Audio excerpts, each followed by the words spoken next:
So we're going to have so just in case you did not know, this is the working group on active B stars, and normally your host is Alex David Uraz, but he is busy.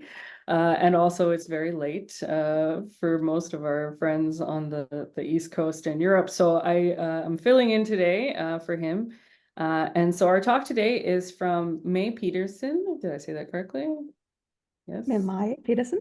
My Yes. Peterson. I was so close. You know, Alex even prompted me and I messed it up. My Peterson.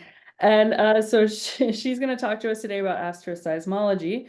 She got her PhD at KU Leuven and had a postdoc at the Kavli Institute for Theoretical Physics in Santa Barbara, which is down the street from where I am right now, and is now at the University of Sydney. And so she's going to speak with us about astroseismology of massive stars in the era of space telescopes. I'm very excited to hear about it.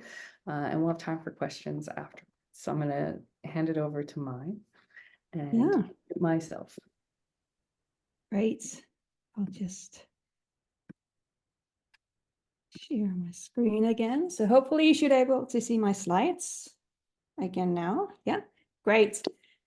Okay, thank you all for having me. So as you can see, and as Mary mentioned from my title, I'm going to be talking about astroseismology of massive stars. Though my main focus is really going to be on the B stars today, so maybe that fits more into your working group with what you're doing in general. But something I wanted to point out in the beginning, and really what I hope you take away from this talk, is that really astroseismology is an amazing tool for studying stellar interiors. And so I'll get into a bit later how we do this, how we can use stellar pulsations to learn about the interior properties of stars. But to put in a bit of a context, when I talk about massive stars, it's really these, what we refer to as the chemical factories of the universe, which are responsible for the production of majority of heavier elements, elements heavier than hydrogen and helium. And so those stars are in the category of the O and B type stars. However, so far, the ones that have had the highest astroseismic potential out of these two groups of stars have really been the B-type stars. And I'll also show you a bit later why exactly that is the case. But in any way, the fact that these stars have similar interior structures means that hopefully we can also use some of what we learned for the B-type stars to infer things about the O-type stars as well, due to their similar interior structure. So if we look at the general interior structure of these types of stars, I'm showing you here on the left a 3D model of a 3 solar mass star. This interior structure, this interior of the star, we can split into the 3 different regions, where we have the convective core in the center, where we have the radiative envelope, and in between the two, we have a transition region. And really, what's dominating the nuclear energy generation in these stars, the nuclear burning, is the CNO cycle, which due to its high energy output is why we get these convective cores. Out of these, for the CNO cycle, that's the dominant one, we have isotopes of carbon, nitrogen, and oxygen that really act as catalysts in this reaction. And out of these reactions, the slowest one is where we get nitrogen turned into nitrogen-14, turned into oxygen. What that also means is that we end up building up nitrogen inside the cores of these stars. And if we have any efficient element transport happening inside the stars, that means we can transfer nitrogen from the core to the surface, but also that we can bring in hydrogen from the envelope into the cores of these stars, allowing them to live longer than what we would otherwise expect.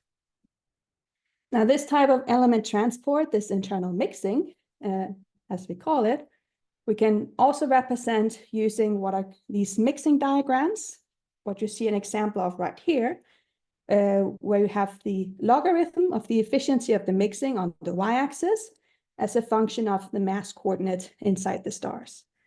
And like the internal structure, we split these mixing profiles into 3 different components. So we have the convective core in gray. Here we have the radiative envelope in green, And then we have convective boundary mixing in this transition region that I mentioned before. Now, a general problem that we have is that we don't have that good constraint on what these profiles should look like. There are limited information on this. And it's really important to know what exactly they look like, what the efficiency of the mixing is, because it really impacts the evolution of these stars. So I'm going to put a few numbers on this and try to give you some perspective on it. So again, here we look at the internal mixing profile. I'm going to increase the size of this convective boundary mixing region, which I do using a parameter FOV. On this, in the middle plot, you see evolutionary tracks in the HI diagram, where the darker blue the line becomes, this larger this convective boundary region is. And on the right, you see the hydrogen mass fraction profile for the inner about 35% of the star, where also the location of the convective core is shifted outwards as we increase the size of this convective boundary mixing region. And so to put a bit of numbers, if we look at a case of minimum convective boundary mixing versus a high amount of convective boundary mixing, then the differences we get in luminosities at the end of the main sequence are about 8%, whereas the amount of time that the star spends in the main season can increase by up to 40%. Whereas the size of the helium core that we end up getting after the main sequence evolution can essentially double in size because of this convective boundary mixing. So that's really going to impact the future of evolution of these stars. So how do we go about trying to determine what these interior mixing profiles look like? Well, about 100 years ago, we didn't think we would actually be able to do that using any specific appliance. So there was this question raised by Sir Arthur Stanley Eddington, who asked what appliance can pierce through the outer layers of a star and really test the conditions within. And so Eddington was of the belief that the only way we do this is by using stellar models, so our theory to compare with surface properties. But what we know today is that we have some powerful tools that can really help us do this directly from observations. And to draw a bit of a parallel, when we have an earthquake that happens on Earth, it sends waves that propagate throughout the Earth. And as those waves hit different regions inside the Earth of different densities, they're going to bend and arrive at different times on the surface than what we would otherwise predict. So what seismologists do is place seismometers around the surface of the Earth. Here, these arrows are ray tracers of how the path of these waves. And by measuring the arrival times of these waves at the surface, we can actually get a measurement of what the interior structure of the Earth is like. And so just like the Earth has waves from earthquakes, similarly, their stars also have waves.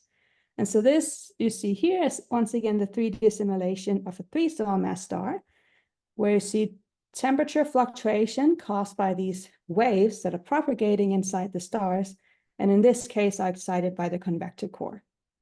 So when we talk about waves and the study of waves in planets, we call it seismology. And when we talk about study of waves in stars, we call this asteroseismology instead. And so asteroseismology on its own comes with two main goals. One of them is to provide the fundamental stellar parameters. And the second one is to really provide constraints on the interior properties of the stars, which is, for example, the mixing, angular momentum transport, magnetic fields, and so forth. And so in my talk, I'm going to be focusing more on this latter case, these constraints on the interior mixing and rotation as well. The good news is, if you want to learn about these properties of stars, it so happens that pulsating stars are found all across the HR diagram. And so the HR diagram I'm showing you here on the right is really my favorite one, because it tells me if my star at any point passes through any of these shaded regions, then it should start to pulsate. And if it's pulsating, that means we can learn something about the interior properties of the stars. Now, the way that we're observing pulsations in stars is really by measuring the variability in the brightness of a star over time. So here I'm showing you an example of such a light curve from Kepler, just a snippet of it, of a slowly pulsating B-type star is what it is in this case. And on the bottom 3 panels, I'm showing you the Fourier transform of that light curve, assuming the star was observed from 30 days, 90 days, and half a year, essentially. And so as you can see, the longer we observe the star for, the higher the resolution is in our Fourier spectrum, meaning that not only can we measure the frequencies more precisely, but also we end up being able to find additional frequencies that we couldn't find with the shorter duration observations of the stars. And really the best data we have for studying oscillations in stars comes from the Kepler Space Mission, which pointed towards the same patch of the sky for 4 continuous years. So we have our light curves of durations of 4 years and can really measure the frequencies very precisely and really find a lot of these oscillations in stars as well. Now, the problem of the Kepler mission is the strategy of how the field, or which field it was pointing to, meaning that Kepler actually didn't observe a lot of the massive stars because it wanted to avoid bright stars. And in fact, the most massive stars it observed were these slowly pulsating B-type stars that are really located here in the center of this asteroseismic 8-hour diagram. So up to about 10 solar masses is the most massive star that was observed by the nominal Kepler mission. So my focus of this talk is going to be mainly on these SBB stars, as I call them. These are slowly pulsating beta stars that oscillate in gravity modes, where we have buoyancy is the dominant restoring force behind the oscillations. They're called slowly pulsating because their oscillation periods are of about half a day to 5 days. And that also really means that we need these space telescopes to really get good constraints for these stars.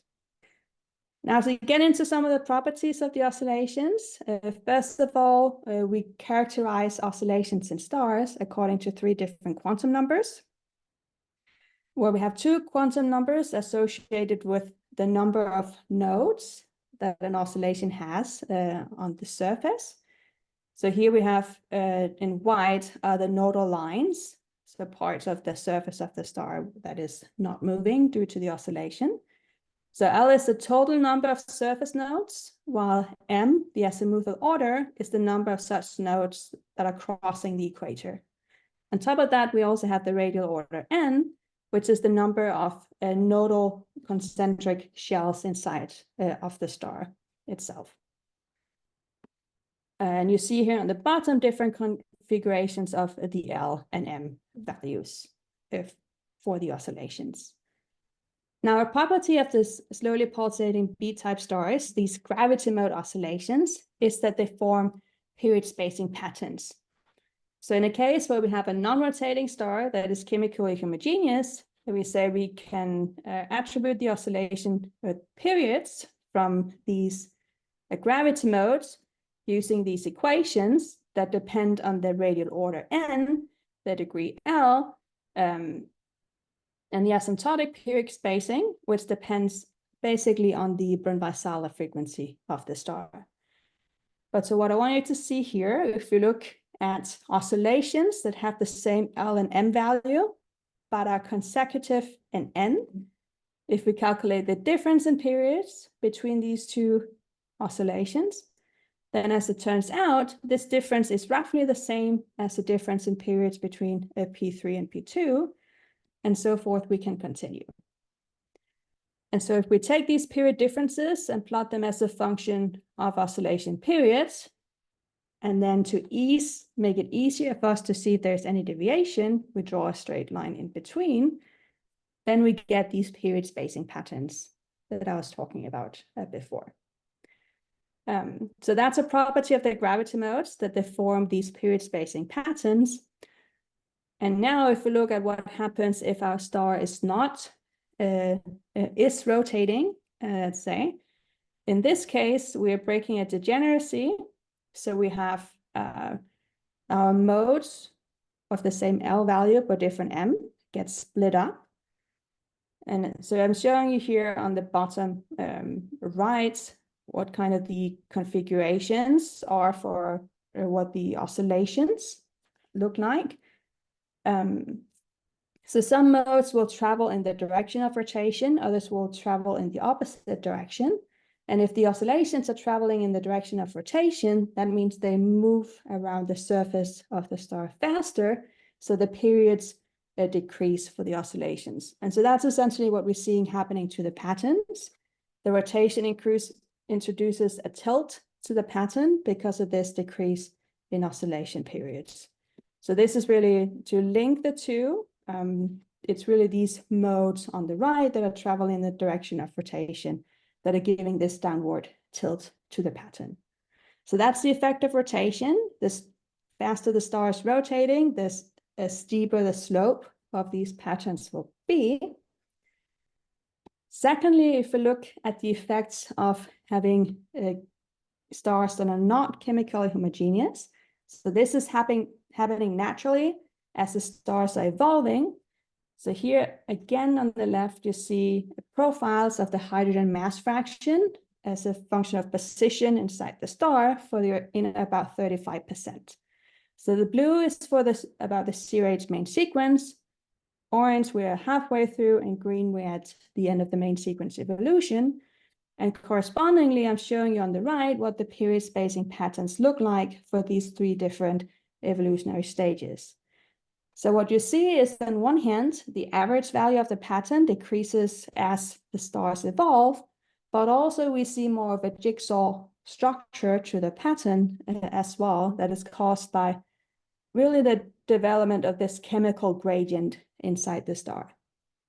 And so really the point here is, if we have mixing occurring inside the star, that's going to change the pattern, change the gradient, and thereby also change the pattern. So putting this in a bit in practice, I'm showing you here 7 period spacing patterns that have been identified in 7 different slowly pulsating B-type stars. Again, the tilt of the pattern has to do with the interior rotation. So for example, this star would be rotating faster than this one up top. The average value of the pattern, it depends on the mass and the age of the star, whereas the morphology also depends on the age and the mixing inside the interiors of the stars. So by modeling these patterns, we can learn something about these interior properties of these B-type stars. Now, prior to my studies, there's not really a lot of B-type, slowly pulsating B-type stars that have been modeled, at least with Kepler data. And so I'm showing you here again an HI diagram where the shaded region now corresponds to the predicted instability strip for the SPB stars, so where the pulsating SPB star should be located. The brighter the color, the more yellow the color, the higher the number of predicted oscillations inside the stars. So again, prior to my studies, there were about 4 such Kepler SPB stars that had been modeled asteroseismically. And so what we really managed to do was increase the sample to 26 stars and really get a much better cover of this HR diagram, this instability strip of the SPB stars. The data that we're using for the modeling comes in different formats. So we have the period spacing patterns. We also have spectroscopic parameters such as effective temperature, surface gravity, and metallicity. And in combination with the Gaia parallaxes, we also have a luminosity for the stars. And so this information we use in different ways. So really the spectroscopic parameters and luminosity we use to limit the number of models that we are considering for each star. So they should all fall within the error bars for these parameters.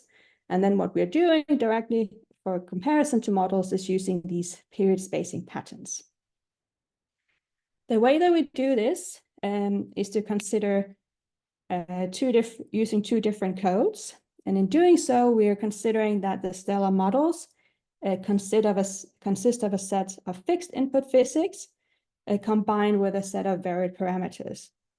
So as an example, the fixed input physics would be the shape of the interior mixing profile, whereas the varied parameters corresponds to the mass, the age, metallicity, and also the amount of mixing associated with the mixing parameter, FOV, and log D envelope knots, other parameters. In addition to this, from the stellar models, once we have those, we put them into a stellar oscillation code called gyre, from which we vary also the rotation rate for the stars. And in doing so, we have this set of varied parameters and the fixed input physics that we're considering in the end.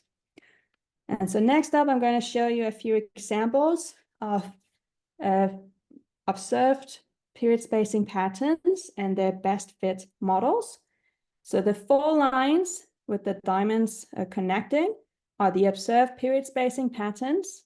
The slightly fainter lines with the circles are the best model fit that we obtained for that given pattern.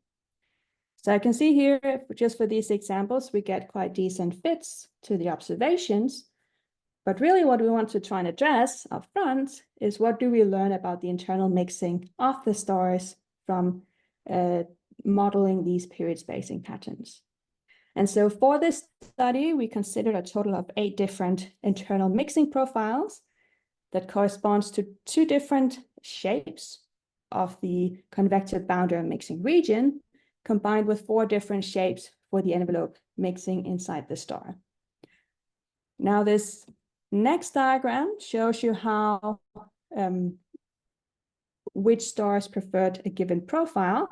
So the number of profiles you see in a certain diagram corresponds to the number of stars that preferred, but for which the theoretical models were able to best reproduce the observations for that given star. And so as you can see, first of all, is that there's no one profile that all stars prefer. So there's some diversity in the mixing, and also quite a bit of a diversity in the levels of mixing between the stars as well. For example, here, where we see there's a big difference in the amount of envelope mixing that are seen in this group of stars.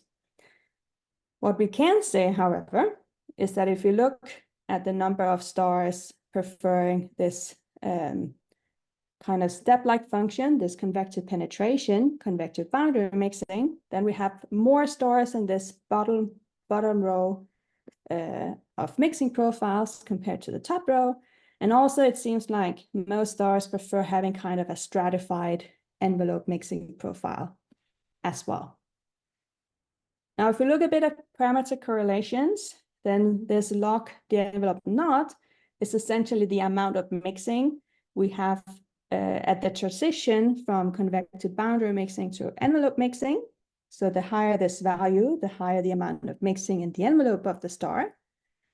On the y-axis, we have the mass of the convective core, which is color-coded according to the age of the star, measured in fractional core hydrogen mass. So at a value at 1, we are at the 0-8 main sequence, and a value of 0, hydrogen is depleted in the cores of the stars. And what we see here, for stars of similar ages, it seems like at least above a certain value of this envelope mixing, the core masses tend to increase for higher amounts of envelope mixing. What we're also seeing, if you're looking at the critical rotation rate of the stars and comparing that to the envelope mixing that we are finding, then generally we see that for faster rotating stars, the higher the amount of envelope mixing we get. And so that's kind of expected from rotational mixing inside stars. If the star is rotating faster, then the envelope mixing is higher as well. I do want to point out that there's one outlier down here that is slowly rotating. That's also finding a high amount of envelope mixing. And I've included 2 additional stars, SBB stars that have been modeled, just not by us, that were also slowly rotating and also found this higher moderate amount of envelope mixing. So that's just to say that there are slowly rotating stars that are also showing high amount of envelope mixing. So likely the source of this mixing is slightly different to rotation. Now, using these parameters that we have estimated, we can also make a prediction of what the helium core mass would be at the end of the main sequence evolution as a function of mass of the star. So that's essentially what I'm showing you here, where the symbols are color-coded according to the amount of mixing in the envelopes of the stars. And so what we're really seeing here is that the mass, the helium core mass, tends to be higher for the higher amount of mixing we have in the envelopes of the stars. This dashed black line is the minimum amount of, is what it looks like for the helium core mass, for the minimum amount of mixing in our grids, whereas this shaded region is the average for the grids that we computed, and it's a 1D standard deviation. All right, so I talked about mixing so far. Next up, I wanted to talk a bit about rotation as well. And so what I mentioned before, just by measuring the slopes of period spacing patterns allows us to infer what the rotation frequencies of the stars are, meaning that we don't actually have to go and do a full asteroseismic modeling of the stars to get any information about how this rotation frequency varies from star to star. So because of this, I went ahead and expanded the sample that I was looking at to include stars that have been also observed by others and studied by others, and also using a different sets of different space telescopes. So what I'm showing you here is now the rotation frequency on the y-axis, and then 3 different age indicators on the bottom axis. So again, here we're looking at the core hydrogen mass fraction compared to the initial core hydrogen mass fraction. In the center, it's the age of the star with respect to time spent on the main sequence. And on the right-hand panel, it's the surface gravity of the star that is used as an age indicator. So in blue, you have all this, the entire sample of now 33 SBB stars, for which there's space photometry available, and there is information on the rotation frequency as a function of a given age indicator. And as what we see here is that the rotation frequency of the star decreases over time. In comparison, I'm showing in gray a different sample of gravity mode pulsators. So those are the Gamma Dorado stars, which are much less massive, but for which a much higher sample of stars have been studied as well. For this sample, there's no age given aside from the surface gravity. So the stars have not been modeled and we don't have these parameters available. But in general, what we see is that for the sample of SBB stars, the trend appears to be slightly different from the Gamma Dorado stars, where there does not really seem to be a clear dependence on age in the same way for the sample. Now, this decrease with rotation frequency with age, we have to first question if this is something you would expect to see from just general evolution theory of the stars. And so to do so, I considered 3 models for main sequence evolution, including rotation, where in the first case, we're considering a case where we have no angular momentum transport. Second case, we have solid body rotation and conservation of angular momentum. And in the third case, we're considering a case where we use the Sprague-Taylor dynamo for angular momentum transport.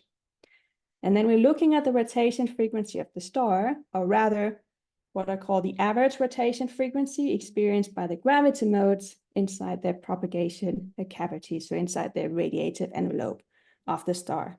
And looking at how this varies with respect to the initial average rotation frequency at the 0-age main sequence.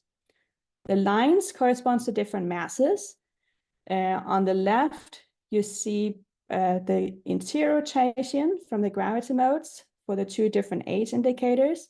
And on the right, you see what's happening to the surface rotation for the star for the same two age indicators. And so basically what we're seeing is that it's in all three scenarios, we do expect that the rotation frequency is going to decrease with age. So that shouldn't be anything surprising, what we're seeing.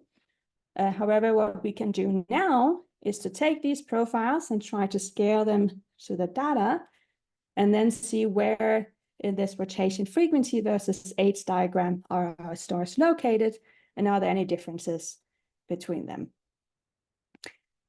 So that's what I'm showing here, where in blue shaded region is the expected region where the star should be if we're assuming solid body rotation.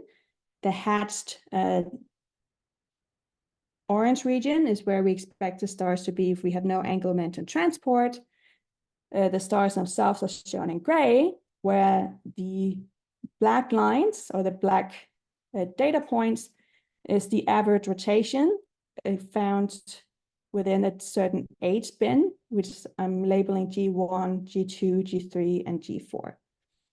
Okay. And I also wanted, because of this specific audience, there was one star in this sample that's a known magnetic star, and that's situated right here and does not seem to at least stand out in this sample itself. But in any case, what I really wanted to point out is that we're not finding any stars, older stars with high rotation frequencies. So what this is pointing towards is that angular momentum transport is certainly happening inside these stars, and it could also be quite efficient as well.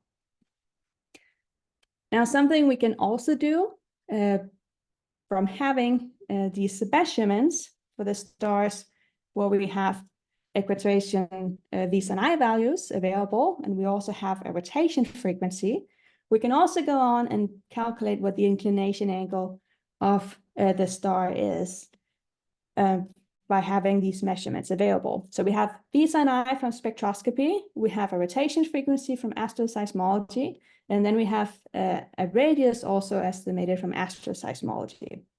So if we look at V's and I versus equatorial velocity, we see that in the diagram here, where the symbol sizes represents the amplitude of the dominant pulsation in the gravity mode period spacing pattern. And something we can also kind of see by looking at the symbol sizes is that for the slower rotating stars, the symbol sizes are larger, indicating that we see higher amplitude oscillations for slower rotating stars. And that could explain why, when looking at ground-based data for these types of stars, we haven't really found any that are highly rotating or fast rotators amongst the SPB stars. Nevertheless, doing this trick, we can calculate what the inclination angles are and plot them according to azimuthal order. So that's the number of nodal lines that are crossing the equator. And what we're seeing is that there's kind of a pattern to what inclination angles we get according to the azimuthal order, which happens to follow predictions for, in this case, solar-like oscillations in stars, where you can see the darker the region, the higher the visibility of a mode is. So for the zonal modes, the M equals 0, where we have no nodes crossing the equator, those oscillations are more visible when we see the oscillations pole on compared to equator on. And so this we can understand a bit if we look again at these configurations of the oscillation modes, where on the left, I'm showing you zonal nodes, meaning that M is equal to 0. And on the right, I'm showing you the case where M is different from 0. And by changing the inclination angles, you can see how this configuration changes as well. So for stars that are viewed equator on, for these zonal modes, all these variations in brightness of the star cancel out because of this configuration, which is why we don't really see them for these high inclination angles for this sample. Whereas the opposite is the case for what we expect to see for M -1 and 1 modes, where the effects on the brightness of the star cancel out when we are viewing this star's pull on. So this kind of nicely matches what we otherwise might expect to see. Now for this final part of the talk, I wanted to briefly come across what about the more massive stars. So far I've talked mostly about Kepler data, also a few extra telescopes when studying rotation. But nevertheless, it has been limited to the study of these SPB stars, or these B-type stars and their oscillations. And so the good news is that now we have the TESS Space Telescope, so this transiting exoplanet service satellite, that has a completely different observing strategy to Kepler, in that it has these observing sectors, where it will observe the same patch of the sky for 27 days, then it shifts, observes again for 27 days, and then continues to do so for 1 year, and then sweeps the hemispheres, and then do the same round of observations again. So depending on where you are on the sky, some of these sectors overlap quite a bit. So we have the continuous viewing zone, where during one observing cycle, all of the sectors are overlapping. So you can get up to 1 year of observations, whereas in blue, the light blue colors is where we just get the 27 days of observations. But really the good bit is that since we're doing this full sky survey with TESS, it means that we're no longer omitting the massive stars from the observations, but can actually get light curves out for these stars as well. And so one of the first things we did was look at some of the first light data for TESS, where you can really see, so this is the Gaia color magnitude diagram for the stars, where we have a sample of 154 OP stars, where we did a variability classification. And all I really want you to take away from this is that we have different symbols, different colors, which all correspond to a different type of variable star, or in some cases, instrumental effects. But nevertheless, that these stars really show a high amount of different types of variability. So that's TESS is really opening up new exciting opportunities for studying these stars. And something I'm personally very excited about is the opportunity and the prospect of studying oscillating stars and stellar associations. So for those of you who might not know what an association is, it's very similar to other groups of stars, like open clusters and globular clusters, is that these associations are born from the same molecular cloud, and stars in those share similar ages and chemical compositions. The difference is the age and to which degree the stars are gravitationally bound in the different groups, where the OB associations are much younger and unbound, and also have a high number of O and B type stars in them. Whereas if we move to the open clusters, we have higher number of stars, but they also become older and more tightly bound and clustered together on the sky as well. So the unbound nature of the OB associations is important when studying TESS data, because compared to Kepler, TESS has a lot bigger pixel sizes for the CCD for the observations. So I'm showing you here, just for comparison, an image of the open cluster M67, where we have the image as would be taken from the repurposed Kepler mission called K2. And on the right, we have the same image of the star with the same dimensions, just slightly rotated, but taken with TESS instead. And so you can see that because of the much larger pixel sizes with TESS, the resolution is lower, meaning that there's a higher risk of contamination for these stars. And so in this case, it's possible to still do studies of open clusters.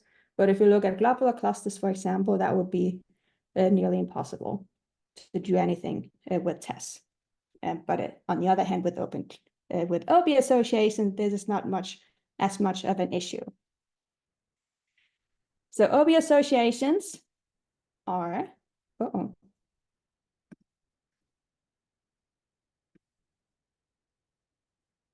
I'm experiencing. Not being allowed to change. Oh, there we go. There we go. So, great. So, OB associations are named according to which regions they are associated with. So, Cygnus OB associations means that the association is located in the Cygnus region. And so right now I'm studying a sample of 6 different OB associations where the membership have recently been redetermined based on Gade data by Quintana and Wright. So just among these 6 OB associations, there are more than 600 O and B type stars. And for some of the preliminary results, a lot of these are showing oscillations. So again, on the right, on the top panel is a snippet of a light curve from TESS. On the bottom is the Fourier transform.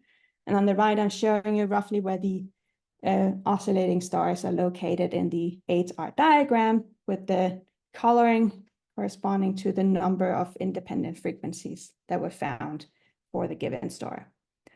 Additionally, if we look at the more massive stars, there are a sample of 49 such stars that show this kind of stochastic low frequency variability, as we call it, where the amplitude increases as we go towards lower frequency. And here the coloring of the symbol corresponds to the amplitude of this stochastic variability signal as well for the stars.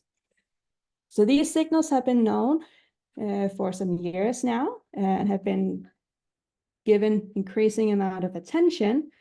But just to give you some numbers for the sample we have here, so this we can also plot as a function of luminosity.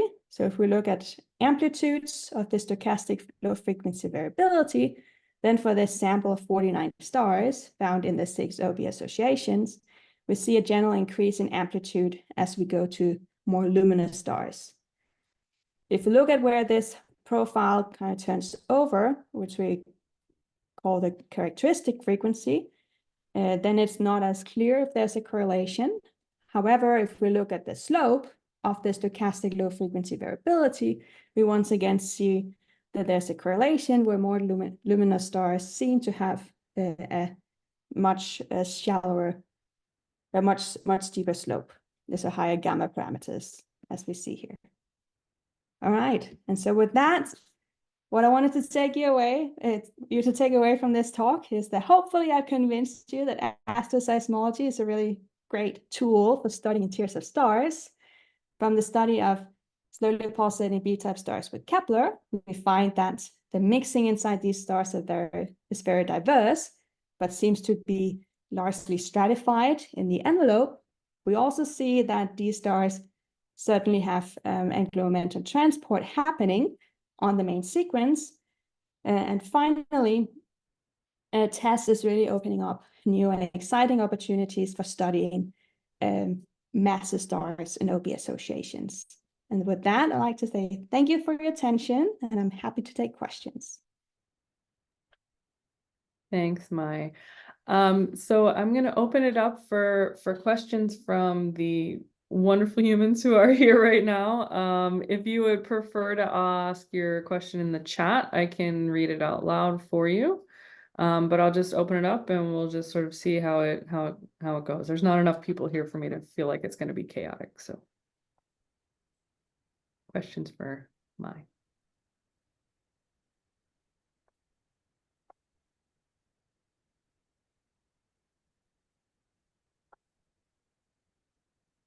All right, well, I made some notes, so I will take my liberty to ask you a question just to sort of start things off. First of all, sick burn on Eddington. I really appreciated that fun fact. I think that I have actually talked about that in the class, but it's a fun, actual, wonderful fact. I have a question about the modeling that you do in terms of getting the stellar parameters. Do you ever find that there's a challenge for you because of the fact that you're studying SPB stars?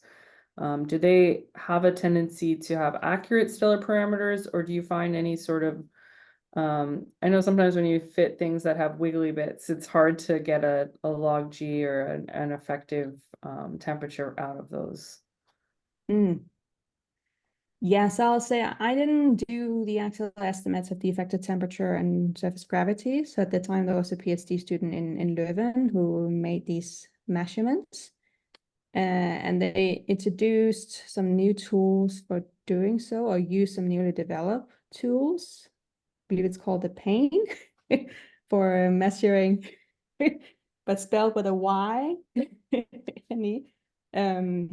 which was used, so kind of a machine learning tool, from my understanding, to really estimate these stellar parameters. So it's true, I believe, yeah, there might be correlations with that. So we're actually not using those. The way we're using the parameters is looking at the spectroscopic error box and then saying all models that fall within that error box are what we're going to consider from the astroseismic modeling. And so the matter of fact is that there are degeneracies between parameters. And so if you don't have any spectroscopic constraints, you're not going to get a good model for your star, because that's you're going to cover the entire parameter range almost, but curve from having lower mass, younger lower mass stars to older higher mass stars. So that's kind of this interesting curvature and parameters that you get for that. And we really need the spectroscopic parameters. So again, how well constrained they are, I think my understanding, the student did a really good job at getting those. Awesome. But the exact details, I'm not too aware of. That's okay. Other questions?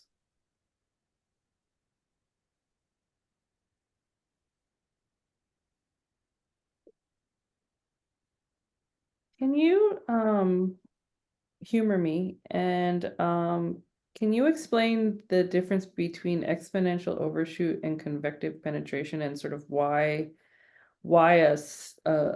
it would be a more not attractive, but why it would be a more preferred mode for stars to have the convective penetration? Right. So overshoot, so the way I think of it as, so exponential overshoot is you have cells, convective cells in your star that are overshooting this Schwarzschild boundary of your core.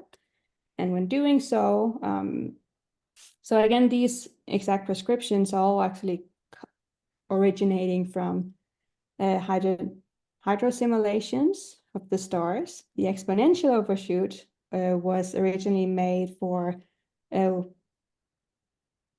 envelopes of the shallower envelopes of A stars and white dwarfs, I believe it was. So not actually necessarily related to the cores of the stars, but was one prescription that was come up with. And so the overshooting part, the difference between that and penetration is that for the overshooting, you're only changing the mixing, so the chemical property of the star, whereas for penetration, you're also changing the temperature property, so the entropy in that region. So that's difference between overshoot and penetration itself.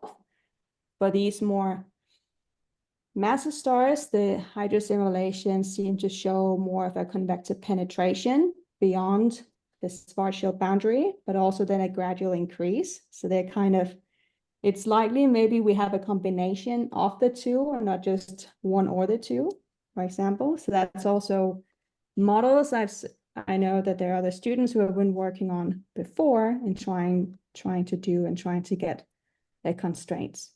But so it's really a matter of whether or not you're changing both the temperature and chemical structure, or just the chemical structure of your star in that given region. So that's the main difference. Yeah, sure. Any other questions for Mike?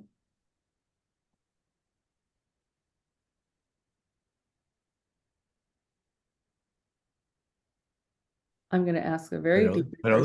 Oh, go May I ahead, ask a Atsuo. question? Hi. Hi. I have yeah. I'm no expert of asteroseismology, so maybe my questions are pointless, but I have two questions. One is the envelope mixing. Is it a I is it a diffusion type mixing, or sort of Eddington circulation or something like that? That's the Yeah, first so that question. Yeah, so that really depends on the code that you're using. So in MESA, the stellar structure evolution code MESA, it's treated as diffusion process. I mean, if you're looking at large scale circulations or meridional circulations, it's also advective, right? An advection process.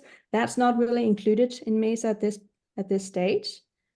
And so it's really just mainly treated as a diffusive process. Okay. Okay. My So second question, sorry. My second question is on the rotation of SPB stars. Yeah, your figures showed that SPB stars are rotating like a solid body rotation, right? well, Yeah, at least they seem to be consistent with. yeah, they fill out that region. They can also, so what I didn't get to show, if you have, for example, the Sperrit-Taylor dynamo operating, you kind of get a region span between the orange or the no angular momentum transport and the solid body rotation. So they fill out that region, but really it would be great for us to have more measurements for younger stars. So I don't know if you saw, we only have like a few 4 stars that are near the CRH main sequence. And it would be really great to have good constraints of what the initial rotation of these stars are. So for that, we need a much larger sample. So everything I did with the inclination angle was done under the assumption that the stars are rigidly rotating. So there are a couple of stars in the sample where there has been done inversion. Inversion techniques have been applied for. And so for one of them, it was found, so those are both slowly rotating. For one of them, it was found that the envelope seems to be rotating in the opposite direction to the near core region, which is really interesting. For the second one, it turned out that the star is mainly rigidly rotating, except for the outer about a few percent of the star. But in this case, this is actually a triple system where you have one component that is very close. And so the theory is that this companion is essentially speeding up these very outermost layers of the stars themselves, of that star. Okay, thanks. Yeah. Great. Do we have any other last questions for mine before we let the future, which is apparently doing well on the These are 20th? excellent questions, by the way. I do have one last question if no one else does, which is you talked about the envelope mixing level, that D parameter. And I was just curious about how you determine that and whether it's something you determine observationally or whether it's something that comes out of like the MESA models and things like that.